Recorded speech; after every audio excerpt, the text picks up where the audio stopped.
The air in a courtroom is a special kind of cold. It's not about the temperature. It's the chilling absence of hope. For Amelia Croft, 7 months pregnant and fighting for her future, that cold was seeping into her bones. Across the room, her husband, Julian, sat with his lawyer, a man she no longer recognized. And next to him was Isabella Vance, the other woman. As the proceedings began, a smug, triumphant smile played on Isabella's lips. It was a smile that said, "I've already won." And when Amelia's world suddenly tilted and went black, that smile only widened. She thought it was over. But what no one in that room knew was that the real truth wasn't in the legal arguments, but sealed in an envelope on the judge's bench, a truth about to detonate everything. Life for Amelia and Julian Croft had once been a carefully curated masterpiece. Their sprawling home in a leafy suburb of Charlotte, North Carolina, was a testament to Julian's meteoric rise in the tech world. He was the visionary behind Innovate Dynamics, a company that had revolutionized data security. Amelia, a talented art historian, had put her own career on hold to support his curating their life instead of a gallery. She designed their home, hosted the perfect dinner parties for investors, and was the graceful, intelligent wife who made his success seem effortless. They were that couple, the one people envied. Good-looking, wealthy, and deeply in love. Or so Amelia thought. The first crack in the porcelain appeared on a Tuesday. It was subtle. A late night at the office, which wasn't unusual, but this time he came home smelling faintly of a perfume that wasn't hers. Something floral and audacious, completely unlike her own subtle vanilla-based scent. When she mentioned it, he'd laughed it off. "Must have been someone in the elevator, darling. You know how those things are." Then came the text messages. He'd angle his phone away from the clipped formal conversations with someone he only referred to as Vance from marketing. "A real shark," he'd said, with a dismissive wave of his hand. Necessary evil to get the new product launched. The real fracture happened the day she saw the charge on their joint credit card statement. A single extravagant purchase from a high-end jeweler, La Vie en Rose, for a piece she never received. It was a delicate, custom-made diamond necklace spelling out the word eternity. When she confronted him, holding the paper statement in a trembling hand, the carefully constructed facade of their marriage didn't just crack. It shattered into a million irreparable pieces. He didn't even have the decency to lie well. The denial was weak, his eyes shifty. It was a corporate gift, Amelia, for a client named Eternity. She asked, her voice barely a whisper. That was when the coldness set in. The charming, attentive man she had married was gone, replaced by a ruthless strategist. He admitted it all in a flat, emotionless tone. Her name was Isabella Vance. She was the new vice president of marketing. Yes, they were in love, and yes, he wanted a divorce. The conversation took place in their sun-drenched living room, the same room where just 3 weeks prior they had cried with joy when she told him she was pregnant. He had lifted her into his arms, spinning her around, promising their child the world. Now that same man stood across the marble floor, his face a mask of indifference. "And the baby?" Amelia asked, her hand instinctively flying to her barely there bump. Julian's eyes, once so full of warmth, flickered with something she couldn't name. Annoyance, inconvenience. "We'll handle that through the lawyers," he said, as if they were discussing a line item in a budget. "I need you to be practical about this, Amelia." Practical. That's what he called it. The dismantling of their life, the public humiliation, the utter betrayal of every vow they had ever made. Over the next few weeks, Julian moved out, and Isabella moved in. Not into his new apartment, but into the public sphere of his life. Pictures began surfacing on social media. Julian and Isabella at charity galas, on a weekend trip to Napa, her neck adorned with the eternity necklace. Isabella Vance was everything Amelia was not: bold, raven-haired, with a sharp, predatory beauty and an ambition that matched Julian's. She wasn't just replacing Amelia in his bed. She was usurping her entire life, and she did it with a triumphant, unapologetic glee. Amelia, meanwhile, was left to pick up the pieces. She hired Marcus Thorne, a seasoned, empathetic lawyer who looked at her with kind eyes, but spoke with the unvarnished truth. "Amelia," he said during their first meeting, his office filled with the comforting scent of old books and coffee. "Julian is worth over $100 million. His lawyer, Evelyn Reed, is known for being merciless. They will not make this easy. They will try to break you."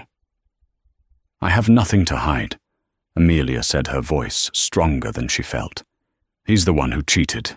I'm pregnant with his child." Marcus leaned forward, his expression grave. "In their eyes, that's not a fact. That's a liability. Be prepared, Amelia. This is going to be a war." He was right. The first salvo from Julian's lawyer was a letter that made her feel sick to her stomach. It was a lowball settlement offer that was insulting at best, coupled with a thinly veiled threat: "Accept this, and we can all move on quietly. Reject it, and things will get unpleasant." Amelia, with Marcus's guidance, rejected it. She wasn't just fighting for money. She was fighting for her dignity, and more importantly, for the future of the child growing inside her. She had no idea how unpleasant things were about to become. The word unpleasant was an understatement. What Julian and his legal team launched was a systematic campaign designed not just to win a divorce case, but to annihilate Amelia's character. Evelyn Reed, a woman with a razor-sharp mind and ice in her veins, began by freezing their joint assets. One morning, Amelia went to buy groceries, and her card was declined. The humiliation was searing. She was a woman who had once chaired fundraising committees, now unable to buy a carton of milk. Julian, guided by Isabella's venomous influence, seemed determined to paint her as an unstable gold-digging opportunist. They filed motions claiming she was emotionally volatile, citing her grief and anger as evidence of mental instability. They subpoenaed her friends, her family, even her former colleagues from the museum, trying to dig up any dirt they could find. They leaked carefully selected details to gossip blogs, creating a narrative of the brilliant tech mogul escaping the clutches of a manipulative wife. Amelia felt like she was drowning. The beautiful home they had built together became a gilded cage. Every object held a memory now tainted with betrayal. The worst part was the loneliness. Friends who had once flocked to their dinner parties now gave awkward apologies, not wanting to be caught in the crossfire. She was isolated, pregnant, and fighting a seemingly infinite war chest with her dwindling savings. Her only pillars of support were her younger sister Chloe and her lawyer Marcus. Chloe would come over with groceries and sit with Amelia for hours, letting her cry and rage and talk to her growing belly. "He can't get away with this," Mia Chloe would say, her own eyes blazing with anger. "He just can't." Marcus Thorne, meanwhile, was her shield in the legal battle. He was methodical and calm, a stark contrast to Evelyn Reed's aggressive tactics. "This is classic scorched earth Amelia," he explained, reviewing yet another motion filed by the opposition.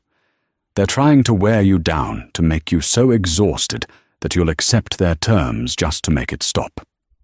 The true architect of the cruelty, however, was clearly Isabella. Amelia saw her influence in every move. It was Isabella who was photographed driving Julian's new sports car.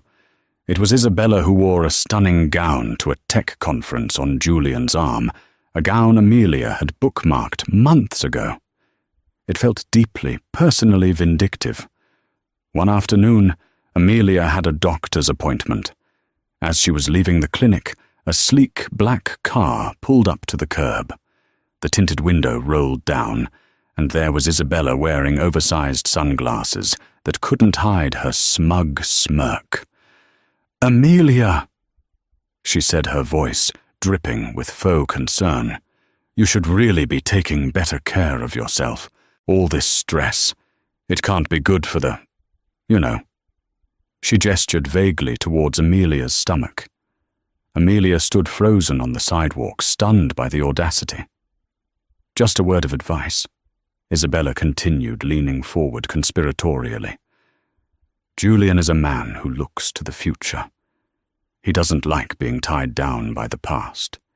The sooner you realize that, the easier this will be for everyone." The window rolled up, and the car sped away, leaving Amelia trembling with a mixture of rage and fear. This wasn't just a divorce. It was a hostile takeover of her life, and Isabella was leading the charge. The final and most devastating attack came a month before the scheduled court date for the preliminary hearing. It arrived in a thick, formal envelope, delivered by a courier. Marcus had called ahead to warn her it was coming, but nothing could have prepared her for the words she read. It was an official motion filed with the family court. In it, Julian Croft, under penalty of perjury, formally denied paternity of her unborn child. He was claiming that he had reason to believe the baby was not his, and was therefore requesting the court to absolve him of any and all future parental and financial responsibility. The document suggested Amelia had been unfaithful, and that the pregnancy was a last-ditch, desperate attempt to trap him. Amelia read the words over and over, the black ink blurring through her tears. This was a lie of such breathtaking cruelty that it stole the air from her lungs. He knew. He knew the dates. He knew they had been trying. He had celebrated with her. To deny his own child, it was monstrous. She called Marcus, her voice breaking. How can he do this? How can he lie like this in a court of law? Marcus's voice was grim. He's doing it because he thinks he can win Amelia. He's betting that you'll be too ashamed, too broken to fight it. He's trying to leave you with absolutely nothing. This isn't about money anymore. This is about total destruction. Amelia hung up the phone and walked to the nursery she had started to prepare. The walls were painted a soft, gentle yellow. A small crib was assembled in the corner. She sank to the floor, her body racked with sobs, her hand pressed protectively against her belly. The man who had promised this child the world was now trying to erase them from existence. In that moment of absolute despair, something inside her shifted. The grief and the fear began to burn away, leaving behind a core of pure, unyielding resolve. He would not destroy them. She would not let him. "I will fight for you," she whispered to her belly, her tears still falling. "I promise you. I will fight for you until my last breath." She agreed to the one thing that could prove the truth, a court-ordered, legally binding prenatal paternity test. The sample collection was invasive and stressful, but Amelia endured it with a quiet dignity. The whole time she could feel Isabella's victory smile even from miles away. They thought they had her cornered. They thought they had broken her. They were about to find out how wrong they were. The weeks leading up to the court date were a special kind of hell. Every day felt like wading through cement. The paternity denial had been a public declaration of war, and Amelia felt the shrapnel of it everywhere she went. Whispers followed her in the grocery store. Old acquaintances would cross the street to avoid her. The narrative Julian and Isabella were spinning was working. In the court of public opinion, she was being tried and convicted. But the public humiliation was nothing compared to the private pain. At night, she'd lie awake, her baby kicking gently inside her, and the enormity of Julian's betrayal would wash over her anew. He wasn't just denying her. he was denying this innocent life. He was willing to brand his own child as illegitimate to save money and appease his new partner. The cruelty was so profound, it was almost incomprehensible. Yet as the baby grew stronger, so did Amelia. Her maternal instincts, fierce and primal, began to form a suit of armor around her broken heart. This was no longer just about her. It was about the small, helpless person who depended on her for everything. Every doctor's appointment, every flutter of movement, every tiny hiccup she felt was a reminder of what she was fighting for. Marcus Thorne was her general in this war. He meticulously prepared their case, countering every one of Evelyn Reed's vicious motions with calm, fact-based evidence. He compiled a mountain of documentation, emails and texts from Julian, expressing his excitement about the pregnancy credit card receipts from their baby moon trip, just before he left sworn affidavits from friends who had been at the dinner where they announced they were expecting. The DNA test will be the silver bullet, Amelia Marcus reassured her during one of their late-night strategy sessions. But we need to build the wall of truth around it, so high that even Evelyn Reed can't find a way to tear it down. We need to show the judge that this paternity claim isn't a legitimate doubt, it's a malicious legal tactic. Amelia, despite her fear, found a new source of strength in the process. She spent hours with Marcus, going over every detail of her life with Julian. It was painful, like picking at a wound, but it was also empowering. She was taking back control of her own story. One evening, Chloe found her in the half-finished nursery, carefully folding tiny onesies and placing them in a drawer. "How are you doing this?" Chloe asked, her voice full of awe. "After that letter, I think I would have just curled up in a ball and never come out." Amelia paused, holding a small, soft-knitted booty in her hand. "I thought I would too," she admitted softly. "But then I realized crying and hiding is what they want. They expect me to be the hysterical, broken victim. They've underestimated me." She looked at her sister, her eyes clear and determined. "They've mistaken kindness for weakness, and they have no idea what a mother will do to protect her child." The day before the hearing, a package arrived. It was a small, exquisitely wrapped box with no return address. Amelia opened it cautiously.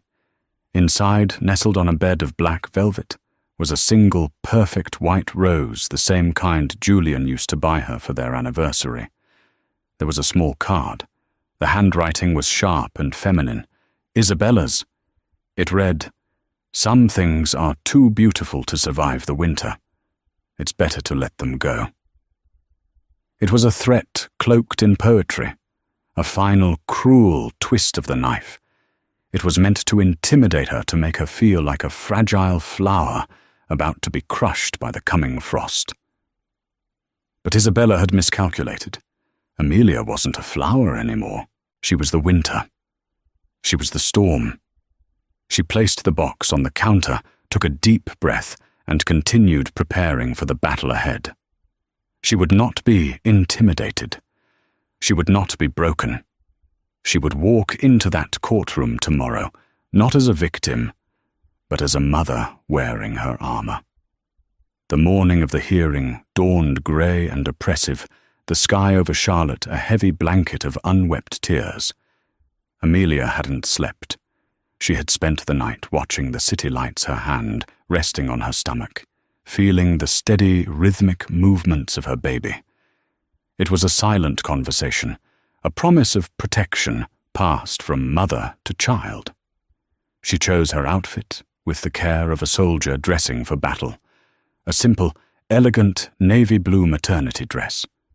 It was modest, professional, and couldn't hide the undeniable truth of her pregnancy. She wore her hair pulled back neatly and applied just enough makeup to conceal the dark circles under her eyes. She needed to look composed, strong, and credible, She needed to look like anything but the hysterical woman they had painted her to be. Chloe drove her to the courthouse.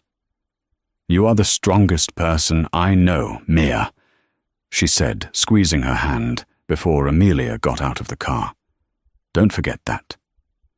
Walking up the grand stone steps of the Mecklenburg County Courthouse felt surreal. The air inside was thick with the scent of old paper floor polish and quiet desperation. It was a place of endings and bitter new beginnings. Marcus met her just inside the doors, his face calm and reassuring. "Ready?" Amelia nodded, taking a deep, steadying breath. "As I'll ever be." The courtroom itself was an imposing chamber of dark wood and stern portraits of long-dead judges. It was designed to make one feel small and insignificant. Amelia took her place beside Marcus at the respondents' table. A few moments later, the heavy doors at the back of the room swung open, and Julian's party entered. Julian looked impeccable in a tailored charcoal suit, his face a neutral, unreadable mask. He refused to meet Amelia's gaze. Beside him, Evelyn Reed walked with a brisk, confident stride, carrying a leather briefcase that seemed to radiate menace. And then there was Isabella. She was dressed in a sharp, cream-colored power suit, her dark hair sleek, her makeup flawless. She wasn't a party to the divorce, so she couldn't sit at the table with Julian, but she took a seat in the front row of the public gallery, directly in Amelia's line of sight, and she was smiling. It wasn't a subtle smile. It was a bright, confident, triumphant smirk. It was the smile of a predator who had cornered its prey and was savoring the final moments. It was directed right at Amelia, a calculated act of psychological warfare.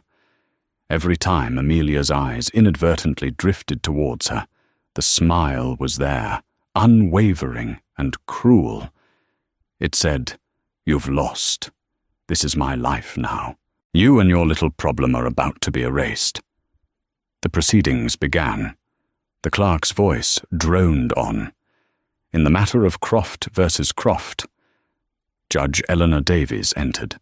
She was an older woman with sharp, intelligent eyes and a no-nonsense demeanor that commanded immediate respect. She surveyed the room, her gaze lingering for a moment on Amelia's pregnant form, then on Julian, then on the smiling woman in the front row. She missed nothing. Evelyn Reed spoke first.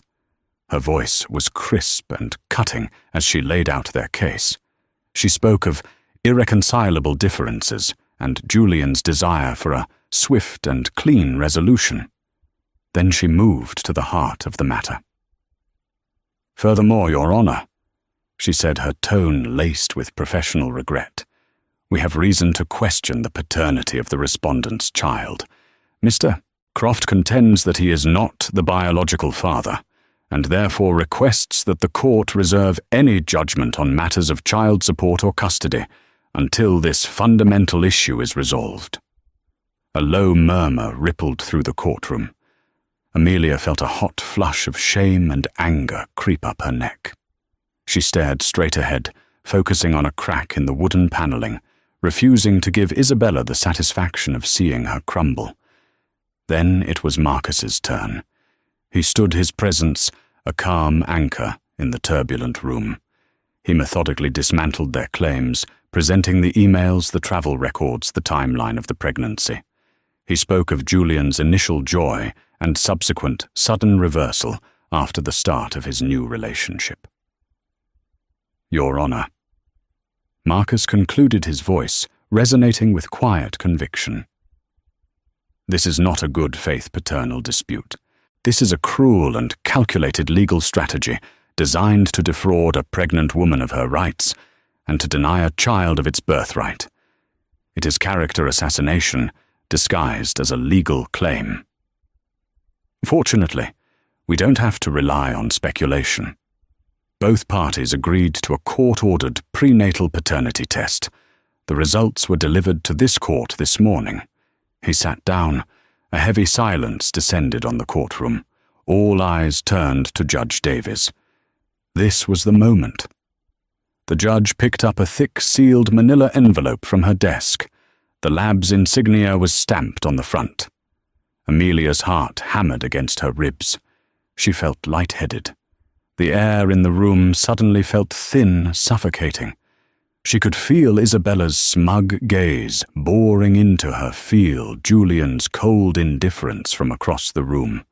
The pressure of the last few months, the betrayal, the lies, the fight, all of it crashed down on her at once. Her vision began to tunnel. The judge's face swam in and out of focus. The polished wood of the table seemed to ripple like water. A roaring sound filled her ears, drowning out the silence. She felt Marcus's hand on her arm, heard his voice, as if from a great distance. "Amelia, are you all right?" She tried to answer, to nod, to say she was fine. But her body had reached its limit. The world tilted on its axis. The last thing she saw was the triumphant, widening smile on Isabella Vance's face as her strength gave out completely, and she slumped forward, surrendering to the encroaching darkness. Amelia came to with the sharp medicinal scent of smelling salts under her nose. A court bailiff was leaning over her, his face a mixture of concern and professional duty. Marcus was beside her, his hand on her shoulder. The roaring in her ears had subsided, replaced by a low, urgent hum of whispers throughout the courtroom.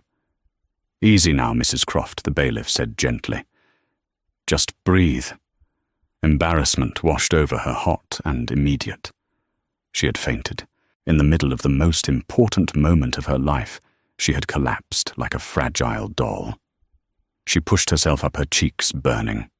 Across the room, she could see Isabella whispering something to the woman next to her, a look of utter disdain on her face. Her collapse was just more ammunition for their narrative, the unstable, dramatic wife. Judge Davies banged her gavel, once a sharp, authoritative crack that silenced the room instantly. Her expression was unreadable, but her voice was stern. "Is the respondent able to continue?" she asked, her eyes fixed on Amelia. Amelia took a sip of water Marcus offered her, and nodded, her voice a little shaky, but firm. "Yes, Your Honor. I apologize." "There is no need to apologize, Mrs. Croft. The court will take a brief recess, if you require it." "No, Your Honor," Amelia said, finding a well of strength she didn't know she had. "I want to continue. I want to hear the results." She would not give them the satisfaction of another delay. Judge Davies gave a curt nod of approval. She looked from Amelia to a stone-faced Julian. "Very well." The judge picked up the manila envelope again. The sound of her tearing the seal was unnaturally loud in the silent room.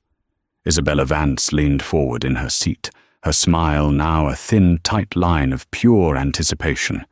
She had clearly convinced Julian, and perhaps even herself, that this test would be his final liberating blow, the proof that would sever his ties to Amelia forever.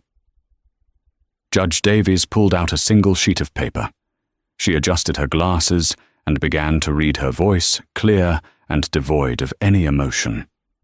"This report is from the accredited DNA Diagnostics Laboratory of North Carolina regarding the prenatal paternity test for the fetus carried by Amelia Croft, with Julian Croft as the putative father.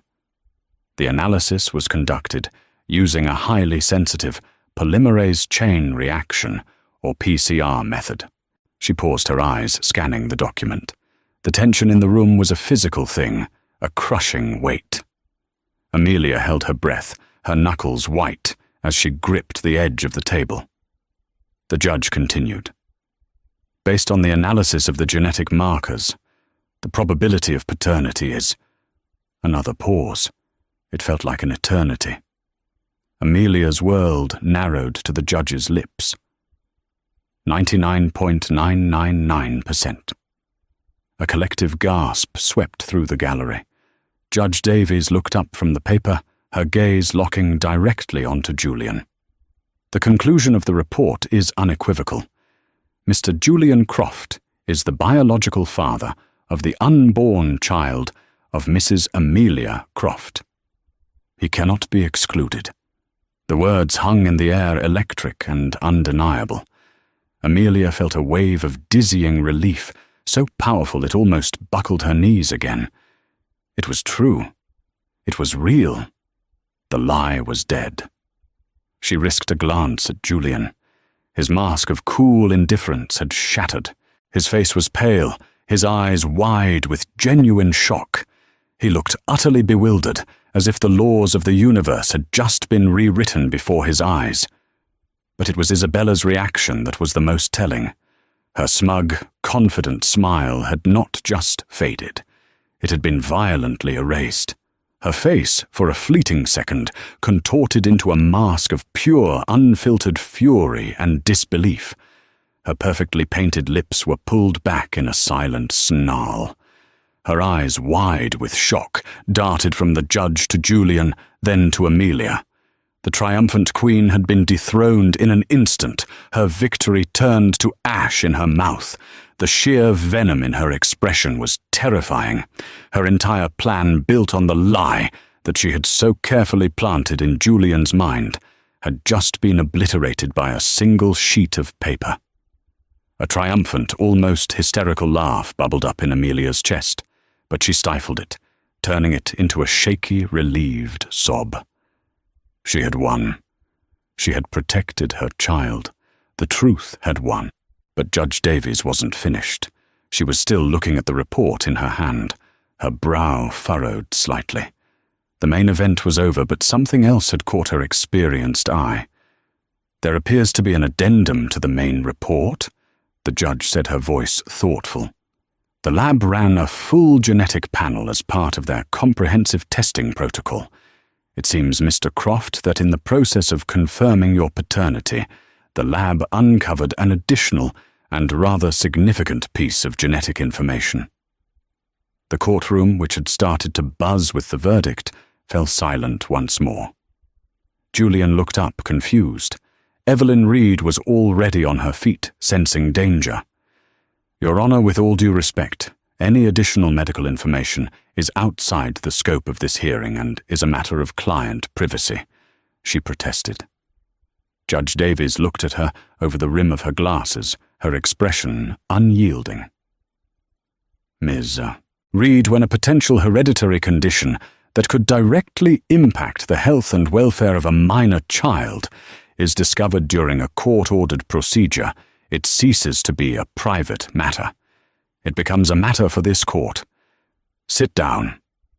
Evelyn Reed sat, her face grim. The judge turned her attention back to the report. What she said next would prove to be a twist far more devastating to Julian and Isabella than the paternity result itself. The real bomb was yet to fall. Judge Davies held the addendum, her gaze sweeping over the courtroom, before settling once again on Julian Croft. The air was thick with a new kind of tension, not of anticipation, but of dread. "Mr. Croft," the judge began, her voice measured and deliberate. "The comprehensive panel was performed to screen for a range of genetic abnormalities and hereditary conditions. It is standard procedure in contested prenatal cases to ensure a full picture of the child's potential health needs." She paused, letting the weight of her words sink in. "The test revealed that you are a carrier of a rare genetic mutation on the HTT gene, specifically an allele with an abnormally high number of KG triplet repeats." The medical jargon hung in the air, meaningless to most in the room. Evelyn Reed was already furiously scribbling notes. Julian just stared blankly. Judge Davies clarified, "Mr. Croft, this specific genetic marker is the definitive diagnostic indicator for Huntington's disease." Silence. A deep, profound, and terrifying silence. Amelia's blood ran cold. She knew what Huntington's was. Her art history studies had covered the famous folk singer Woody Guthrie, who had died from it. It was a brutal neurodegenerative disease, incurable, unrelenting. It slowly stripped away a person's physical and mental capabilities, and it was hereditary. A child of a carrier had a 50% chance of inheriting the gene. The report further notes, Judge Davies continued, her voice softening with a flicker of human sympathy, that your specific repeat count suggests a high likelihood of adult onset, typically between the ages of 35 and 45. It also notes that this is a dominant genetic disorder. Any biological child you have will have a 1 in 2 chance of inheriting this gene from you. The implications hit the room like a physical blow. This wasn't just about child support anymore. This was about a child's entire future. A child who now had a 50% chance of inheriting a devastating, life-altering disease from the father who had just tried to deny their very existence. Julian Croft looked like he had been struck by lightning. The color drained from his face, leaving a pasty grayish pallor. He wasn't just a confirmed father anymore. He was a confirmed carrier of a genetic time bomb. His own future, which he had so carefully curated, was now overshadowed by a terrifying diagnosis. All of his wealth, his success, his ambition, none of it could protect him from this. Suddenly a memory surfaced in Amelia's mind, sharp and clear. Julian's father, Robert Croft, a proud, stoic man who had passed away 2 years ago. The official cause of death was complications from early-onset Alzheimer's. But Amelia remembered the strange, jerky movements he'd developed in his final years, the personality changes, the deep depressions his family had refused to discuss. It hadn't been Alzheimer's. It had been Huntington's misdiagnosed, or more likely deliberately concealed by a family too proud to admit the truth. Julian had been living under a genetic sword of Damocles his entire life, and had never even known it. But the most dramatic reaction, once again, came from the gallery. Isabella Vance was staring at Julian, but not with sympathy or concern. Her face was a canvas of pure, unadulterated horror and disgust. Her carefully constructed dream life was imploding. The man she had hitched her wagon to was not the perfect, powerful specimen she had imagined. He was flawed, damaged goods. Worse, he was the carrier of a disease that could be passed on. Her ambition was a cold and calculating thing. She wanted the money, the power, the status. She did not want a partner who would slowly degenerate before her eyes. She did not want a life of caregiving and hospital visits. The man she was looking at was no longer a prize to be won, but a liability to be discarded. The mask was completely gone, revealing the raw, ugly greed beneath. In that instant, everything became clear to Amelia. The paternity denial, it hadn't been Julian's idea. Not entirely. It was too cruel, too absolute. It had been Isabella's. She had likely suspected Amelia was pregnant, and seeing the child as a permanent, expensive link to Julian's past, and a drain on her future inheritance, she had planted the seeds of doubt. She had manipulated a man's ego and insecurity, whispering poison in his ear until he believed it. She had pushed him to deny his own child, all in the name of securing a future for herself that was now, ironically, completely worthless to her. "Your Honor," Marcus Thorne said, rising slowly to his feet. His voice was calm, but there was a new, hard edge to it. This new information drastically changes the nature of these proceedings. We are no longer just discussing standard child support. We are discussing the potential for lifelong significant medical costs, genetic counseling, and specialized care for the child. We will be amending our requests for support, life insurance, and the establishment of a medical trust accordingly. Evelyn Reed looked defeated. Her scorched earth strategy had backfired spectacularly. She had ordered the most comprehensive test possible to look for any loophole to discredit Amelia, and instead, she had handed Marcus Thorne a weapon of unimaginable power. The judge nodded. So noted, Mr. Thorne. She looked at the shaken man at the petitioner's table. Mr. Croft, given this development, I am ordering a 30-day continuance for both parties to reassess their positions. But let the court be perfectly clear on one point: your paternity is established. Your legal and financial obligations to this child are absolute. She banged the gavel. This hearing is adjourned. As the judge swept from the room, chaos erupted. Reporters who had been loitering outside, smelling a high-profile divorce, were now scrambling. But Amelia's focus was on the drama unfolding near the petitioner's table. Isabella stood up, her face pale with rage, and walked not out of the courtroom, but directly to Julian. She leaned in and hissed something in his ear. Amelia couldn't hear the words, but she could see the venom in the delivery. Julian flinched as if struck. Isabella then turned on her heel and stormed out of the courtroom, pushing past a paralegal without a second glance. She didn't look back. Her multi-million-dollar investment had just been revealed as defective, and she was cutting her losses. Julian remained seated, staring into space, a man utterly destroyed. He had lost his wife, tried to disown his child, and had his entire future and past rewritten by a medical diagnosis in the span of 10 minutes. He had allowed himself to be manipulated into an act of profound cruelty, and his reward was public humiliation and a devastating personal truth. Amelia stood up, her legs still trembling. Marcus put a supportive hand on her back. "Are you okay?" She looked at her estranged husband, a man now pitiable in his desolation. She felt no triumph, no joy, just a deep, profound sadness for the man he used to be, and for the child who would be born into this wreckage.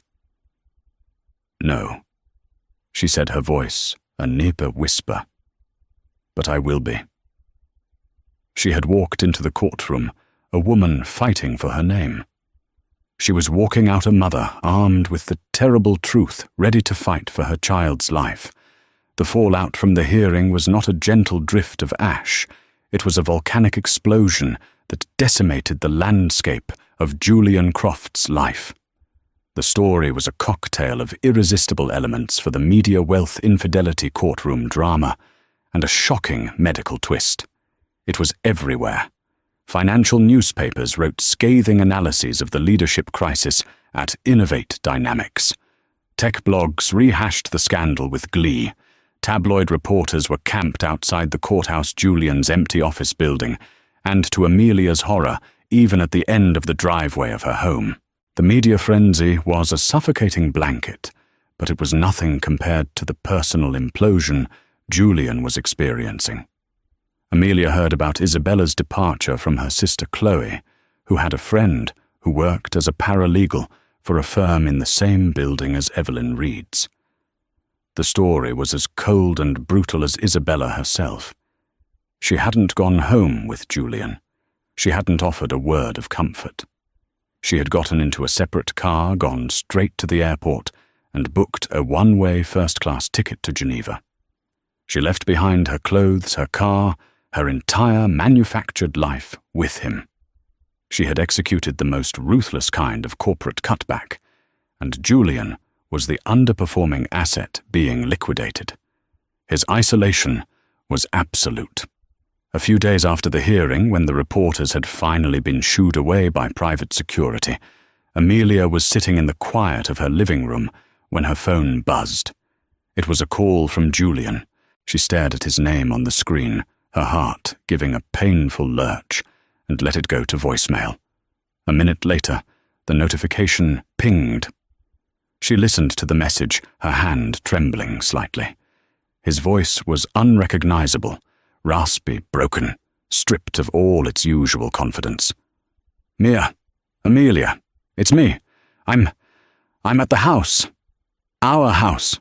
It's so empty. God, what have I done? I know you don't want to hear from me. I don't blame you. But I need you to know. I never would have, if it wasn't for her. She got in my head. She told me. She said you were trying to trap me, that the baby wasn't mine. And I was so stupid, so weak, I believed her. Because believing her was easier than facing what I was doing to you, to us. And now this thing, this disease, I never knew. My father, all those years. Mia, I'm so sorry. I know sorry isn't enough. It'll never be enough. But I needed to say it. He trailed off his words, choked by a ragged sob. Amelia deleted the message. There was a time when that brokenness would have shattered her heart. Now it felt like a distant echo from a life that no longer belonged to her. His apology wasn't for her. It was for himself. An absolution he was seeking that she could not grant. To rebuild what they had would be like trying to glue together dust. Her priority was not his wreckage, but the new life she was carrying. Her focus shifted entirely to the legal battlefield, where Marcus Thorne was now operating with overwhelming force. Their first meeting after the hearing was in his office. "They're waving the white flag, Amelia," he said, a grim satisfaction in his eyes. "Evelyn Reed called me this morning. Her entire tone has changed. They are no longer dictating terms. They are asking for them. I don't want to punish him," Amelia said, her voice quiet but firm. "I want to protect my son." "And that's exactly what we'll do," Marcus affirmed. "We're not asking for a standard support package. We have petitioned the court, citing the extraordinary circumstances, for the creation of a multi-generational special needs and medical trust. It will be independently managed and untouchable. It will cover any and all costs related to diagnostics treatment, counseling, and specialized care that Noah might ever need. We are ensuring his future is secure, no matter what happens." The negotiations were swift. Evelyn Reed knew she had no ground to stand on. Julian, stripped of Isabella's venomous influence and confronting his own mortality, signed everything. The family home, the stocks, the establishment of the trust. It was a complete capitulation. A week later, the news broke that he had officially stepped down as CEO of Innovate Dynamics. The empire he had sacrificed everything for was now in the hands of others.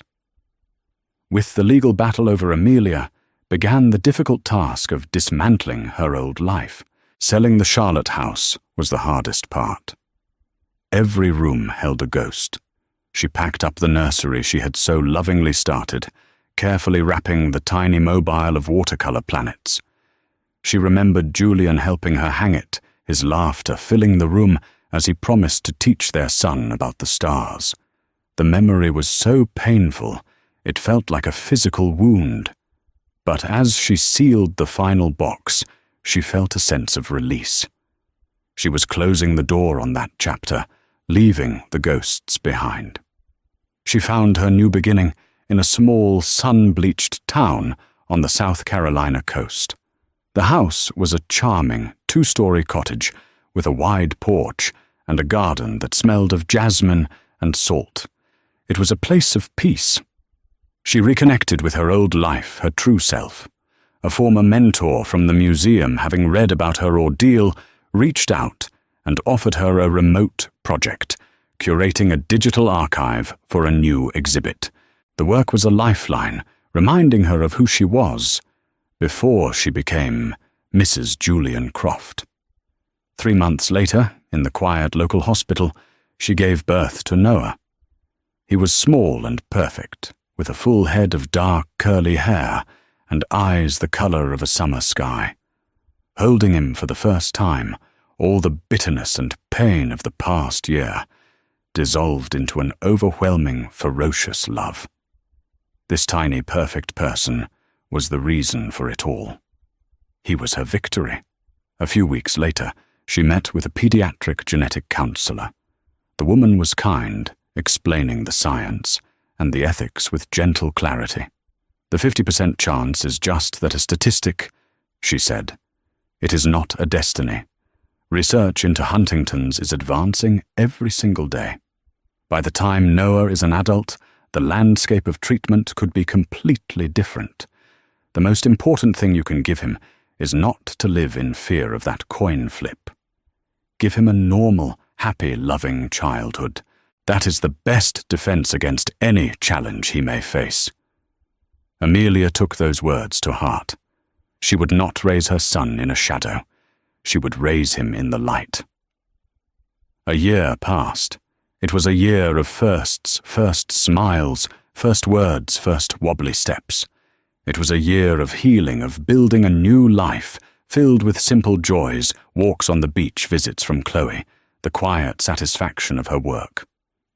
One sunny afternoon, she was at the park, pushing a giggling Noah on the swings. Her phone buzzed. It was a message from Chloe with a link to a news article.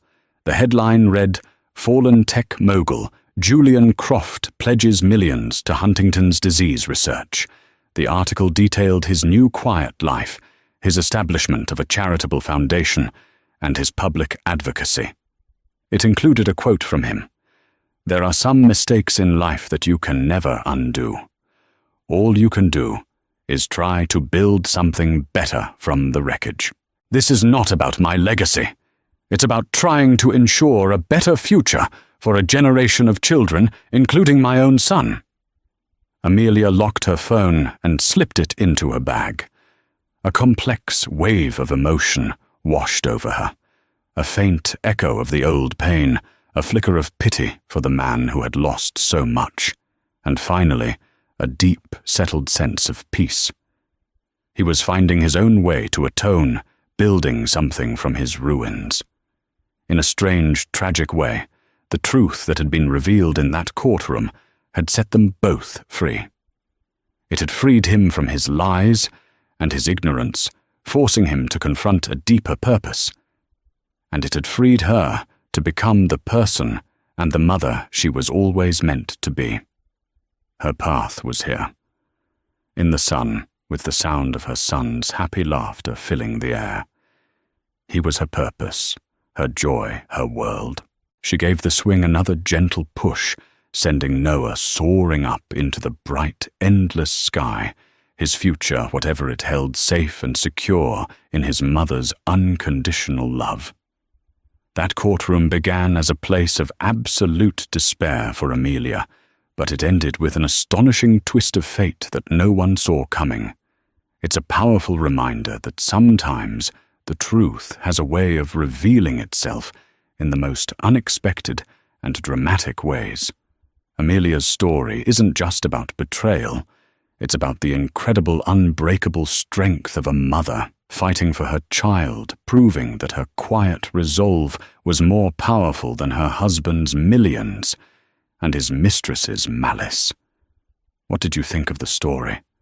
What would you have done in Amelia's position when you received that final threatening note? Have you ever witnessed a moment where the truth came out and completely turned the tables on someone who thought they had already won? Let us know your thoughts in the comments below. Your stories and perspectives are what make this community so incredible. If you were moved by Amelia's journey from heartbreak to empowerment, please hit that like button, share this video with someone who loves a powerful story of justice, and make sure you subscribe and turn on notifications so you don't miss our next story.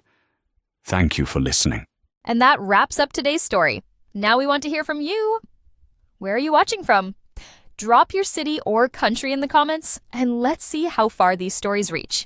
If this story moved you or gave you chills, give it a like, share, and subscribe for more powerful stories. One last thing, rate the story from 1 to 10 in the comments. Your feedback helps us bring you even better ones next time. Thanks for watching. We appreciate you being part of this storytelling journey.